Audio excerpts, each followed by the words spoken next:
Yeah, I had something with him, all right. Maybe it was a marriage, who knows. Oh, Robert.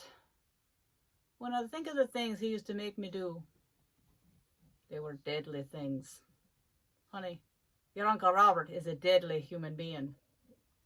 Deadly, dull. Robert is a terminally boring man. That's nothing to laugh about. In fact, he's the most boring man possible. He's a professor of Latvian. And when you're a professor of Latvian, there's only 8 other people in the world who care. I discovered, he wasn't one of them. And I knew I was in trouble right then. Because he kept trying to make me one.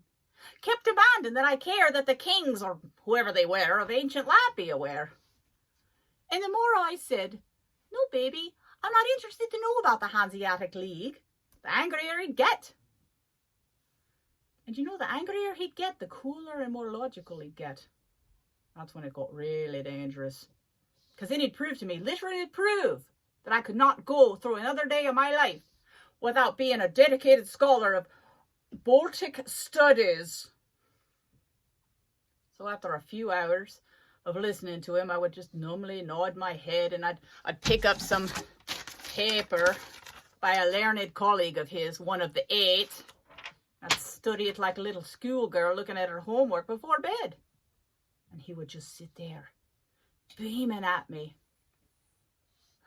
The next morning, I always woke up knowing the coordinates to Riga, wondering how to kill my husband. Well, I knew that wasn't a healthy situation. About that time, I met Jim.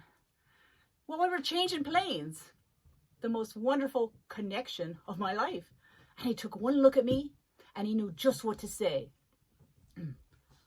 I got a bar in Houston. Interested? And I was.